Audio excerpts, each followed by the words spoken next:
Absolute Batman issue number 11. It shows someone regretting not warning Batman about Bane earlier. They were in the Batmobile, and he almost said it, but stayed quiet out of fear. Now Bane has arrived, stronger than ever, and he's coming after Batman. The story reveals who Bane is, and how he'll eventually break Batman's back. It starts on Santa Prisca, a war-torn island. A boy is born into constant conflict, his father a rebel leader fighting for freedom. Inspired by his father's vision, the boy trains, studies, and grows up with the cause. But instead of hope, he sees darker visions. Years later, when the rebels briefly take the capital, foreign troops crush them, shattering their fight and the boy's world. After the failed rebellion, the boy and his father are imprisoned in Bane, a brutal prison. Years pass in torment, flooded cells, starvation, disease. His father keeps hope alive, but the boy learns only hardship, surviving by eating rats and fighting off men. While his father dreams of the Quetzal bird of freedom, the boy only sees his own vision, a bird shaped like a skull. And slowly, he grows harder, unbreakable. Soldiers patrol the city at night when they spot a figure in the alley. It's Bane. In seconds, he tears through them, bullets and screams filling the air. The narration warns, he's not just a man, he's a force. You can feel the ground shake as he closes in. He's almost there. After 11 years in Bane, the boy, now a man, leads a prison revolt. Using improvised weapons, they take control and escape. Rumors say the island's conditions only grew harsher, with rare resources drawing attention. As they storm the beach and reach freedom, his father gives him a mask made from their flag, calling him the symbol of peace and vision. The father hides his tears, and the boy accepts his destiny, wearing the mask proudly. As the boy and his men reach the shore, they expect a fight but instead find a man in white waiting peacefully. He welcomes the boy by name and offers him a deal. The father feels uneasy, sensing something strange about the man and his companions. Before he can step in, the boy ends the talk, and the man leaves with a smile. As the strange man departs by helicopter, the father feels relieved.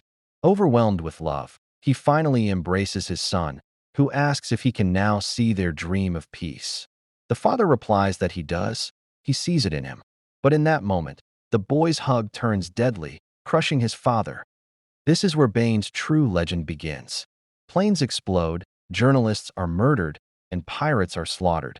Chaos follows him across the world. Piece by piece, his identity forms from violence, a trail of blood connecting unsolved crimes. Out of it all, the figure known as Bane emerges, feared like a shadow over nations. The venom in Bane's veins makes him more than strong. It sharpens his mind. He masters every weapon, every battle strategy from ancient wars to modern tactics. He carries entire libraries of knowledge in his head. And now, all of it is focused on one target, Bruce Wayne. As he prepares in the shadows, Bane whispers, Asterisk, it's time, little one. Asterisk. Okay, so in this panel Batman smashes through a wall and comes face to face with a huge armored villain glowing with green energy. The villain doesn't look surprised at all. In fact, he smirks and simply says, hello again. It feels like a dramatic reunion, with Batman charging in and the enemy calmly waiting for him. Here, Batman is facing off against the villain in a brutal clash. At first, he takes a massive hit, but he's not shaken. This is all part of his strategy. He lets the enemy get the first blow to boost his confidence and make him reckless. As the villain charges forward, thinking he's in control, Batman carefully leads him exactly where he wants, into a trap. While shouting to distract him, Batman secretly times it so the villain doesn't realize what's happening, and then triggers all the bat bombs around him. The blasts go off, but the villain keeps pushing through. Batman fights back, bloodied yet defiant, mocking him. But the enemy reminds him. He knows every move, every plan, and more importantly, he knows Batman himself. Bane is compared to a burning bird from legend, reborn through fire and violence. Batman realizes this isn't just brute force. It's something Bane has lived and become, a symbol of war itself. Bane isn't just an enemy. He's the embodiment of destruction Batman must face. In this brutal moment, Bane hammers Batman relentlessly, declaring that war is life itself. Batman is bloodied, beaten, and forced to look up as Bane taunts him, telling him to open his eyes.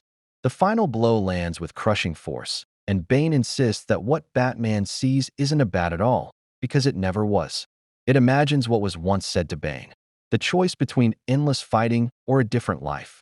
The voice tempts him with visions of peace, of family, of a thriving Santa Prisca. But deep down, it admits the truth: war always returns. As surgeons prepare him, the imagery closes on Bane as a boy, showing how his path was shaped from the very beginning. This page shows the brutal reality behind Bane's transformation. Most who undergo the Venom procedure die, but Bane survived, proving his toughness. The narration explains how others across the world, like KG Beast, Deathstroke, and more, were also shaped into weapons. Yet Bane is different. He sees Bruce as someone who could endure it too, someone worthy of the Skull Mask.